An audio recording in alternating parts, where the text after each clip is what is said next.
Hey guys, welcome back. My last two videos were in German because ever since I've created this YouTube channel, I haven't managed to make any videos in German, which is somewhat weird because it is German that I speak daily, and living in Austria, obviously speaking German is a lot easier than talking in English or Polish. Anyway, those two videos were about the history of my orange Fiat 126P, which I already talked about in great detail in my first YouTube video. And the second video was about the differences between the three major models of the Fiat 126P, which were ST, FL and EL. As I personally never had an ST model myself, coming up with the differences was pretty hard, but I think I managed pretty well. And if I forgot something, I'm sure you will put that in the comments down below. So we're going to start with a walk around of the car of the outside, so I can talk you through the differences between the FL model and the EL model. Then we're going to switch on the inside to talk about the differences of the interior. And lastly, we're going to talk about the differences between the ST models and the ones that came afterwards. Enjoy this video! So let's start here in the front of the car. Here we can see a few differences to the FL model. The first one that you can see is obviously the positioning of the logo. Here on the EL model they positioned it right here in the middle. On the FL model you had the Polski Fiat logo right here in the top left corner. Another thing is here with the covers of the signal lights.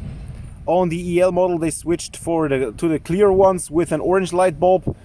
Originally in the FL model they were delivered with orange covers and a white light bulb. Clearly I have changed this on my FL model because I personally think that the clear ones look better than the orange ones. Then another difference is here with the bumpers.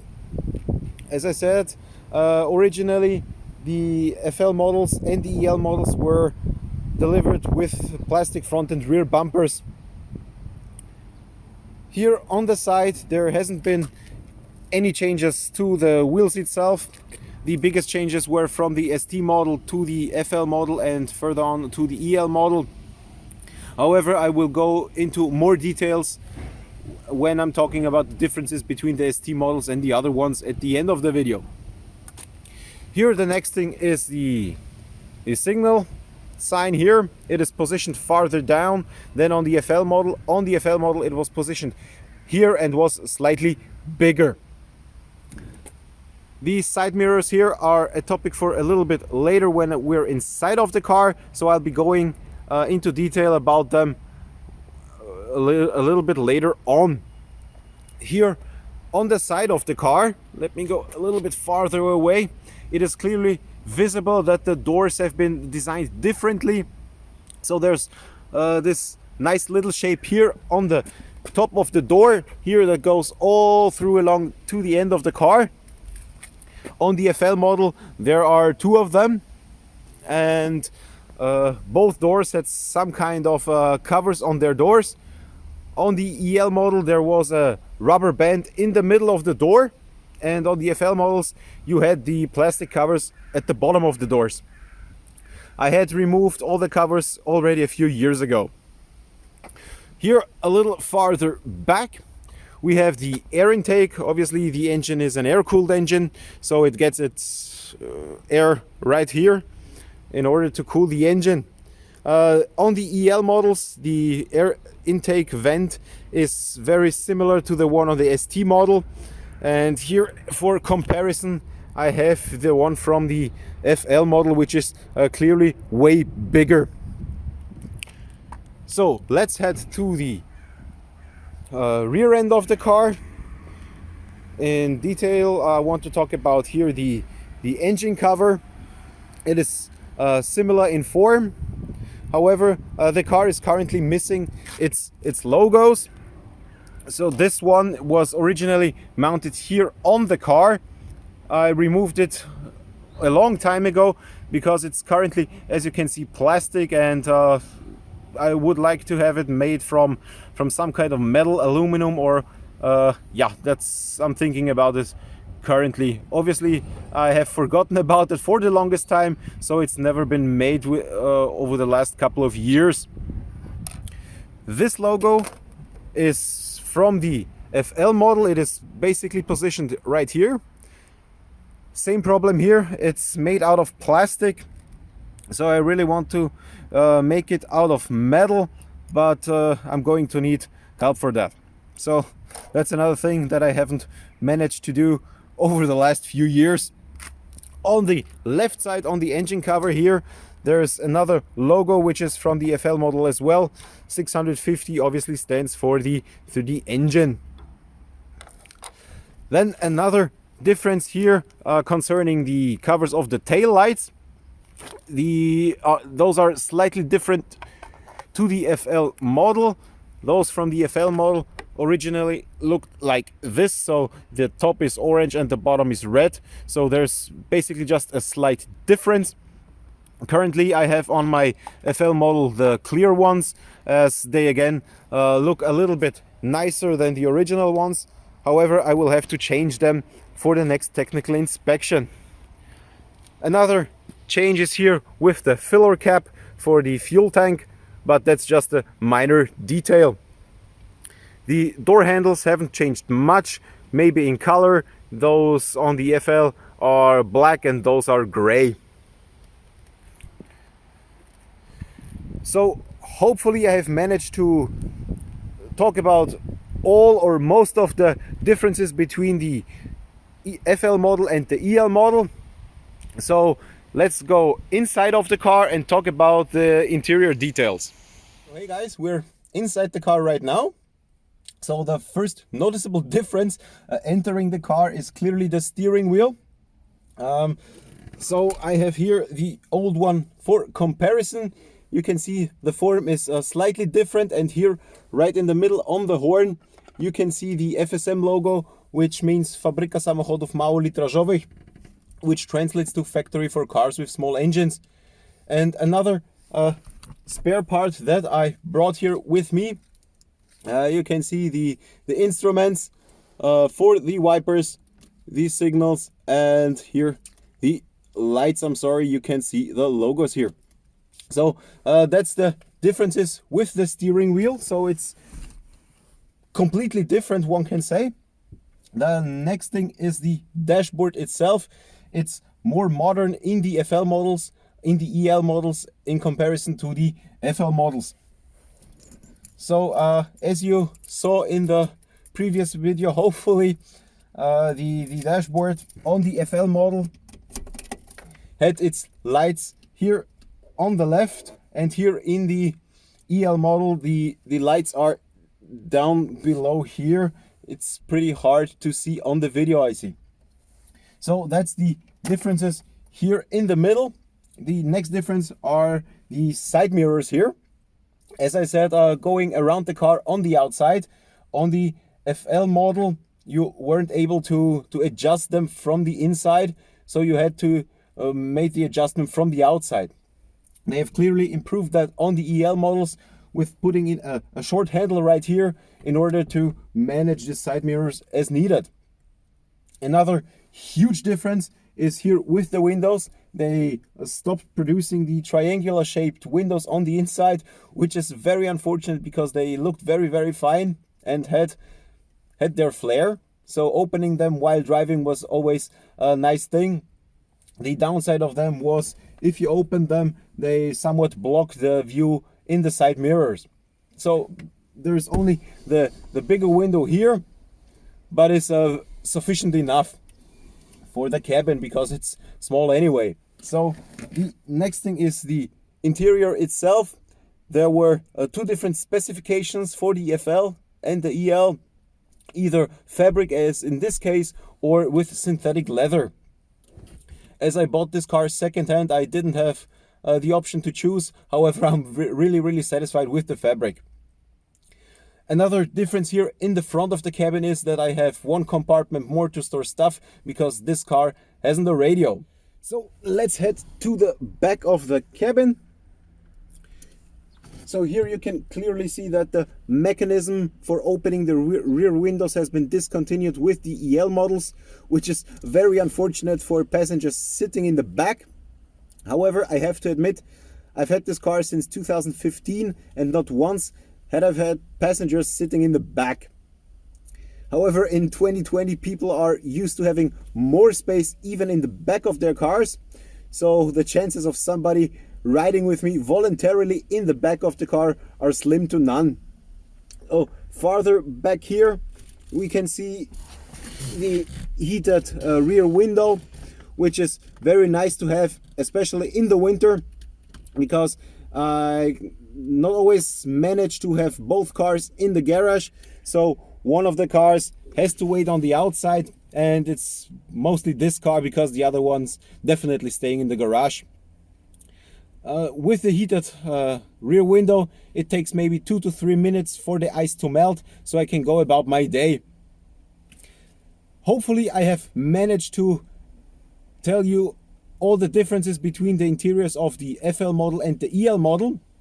And as I promised in the beginning of the video, I still want to talk about the differences between the ST models and the models that came afterwards. So that's for now. So come with me and let's have some fun.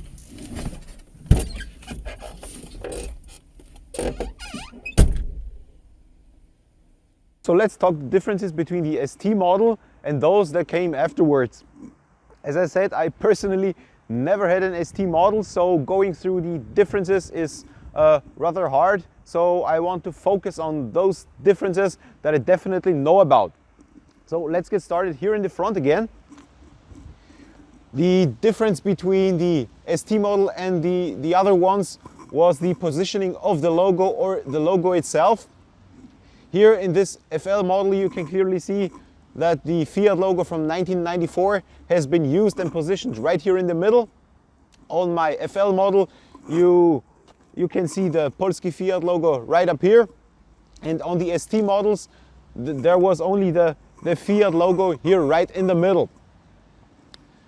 Another difference here were the covers of the signal lights.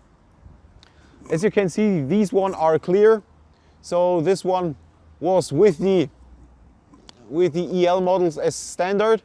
On the FLs and on the STs in the beginning they used orange ones, so just the covers in orange.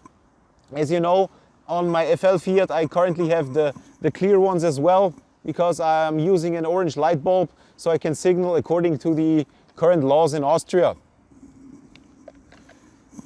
The next visible difference here are the bumpers. The ST models were presented from factory with chrome bumpers in comparison to the FL model and the EL models, which had the plastic front and rear bumpers. Again, I have changed those on my FL model because in my opinion the chrome ones look better than the plastic ones. So let's go farther along the side of the car here and start here with the wheels. There was a visible difference between the ST models and those that came afterwards, in that the ST models had a different braking system, so the brake drums were completely different than these ones. On the newer models they had a bolt circle of 98 millimeters, and on the ST model the bolt circle was, if I remember correctly, either 109 or 119 millimeters.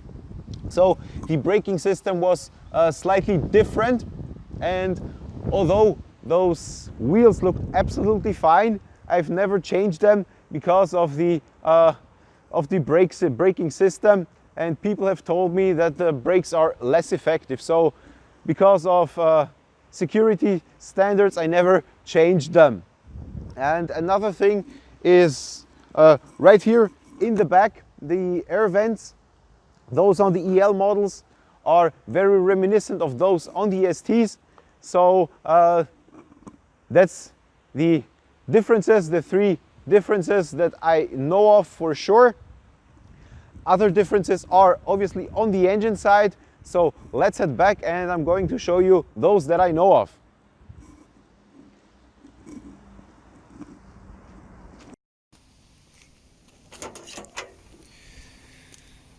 So we're back here at the engine, and as I said, there's at least 3 major differences between the ST models and the other ones that I'm aware of. I'm certain there's been more changes. However, again, I'm hoping for your comments on this topic.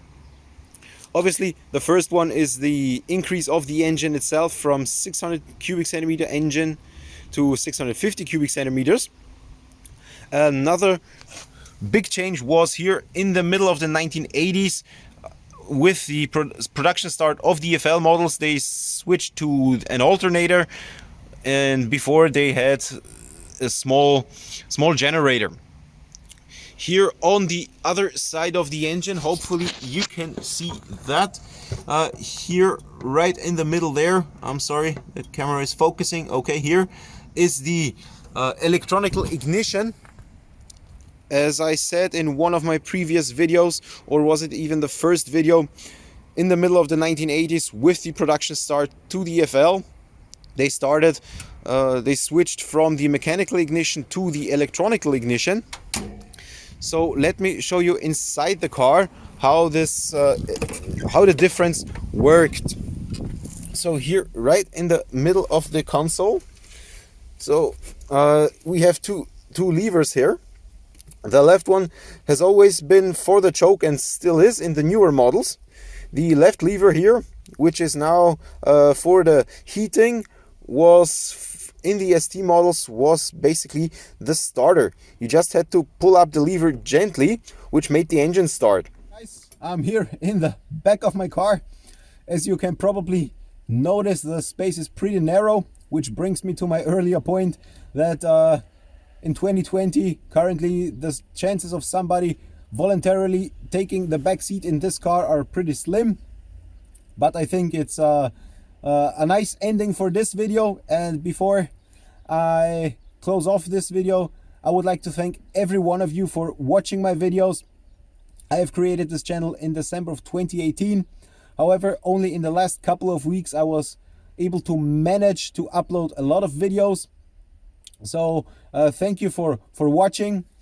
I will continue with making new videos in the coming weeks, and hopefully you will enjoy them just as well as the ones previously. And currently my most viewed video is the time-lapse video of the restoration of my orange Fiat 126P. It currently sits with a little over 4,000 views. Some of you have left me comments below the videos, which means that you're interested in the topic. Maybe you are even an owner of a Fiat 126P yourselves. So those are comments that are really appreciated, because only with your feedback, your comments, can I make my videos better in the future. So thank you for watching again. Hit that like button, leave your comments down below, share this video with your friends, family, and everyone who's into old timers. And I'll be seeing you in the next one. Bye bye.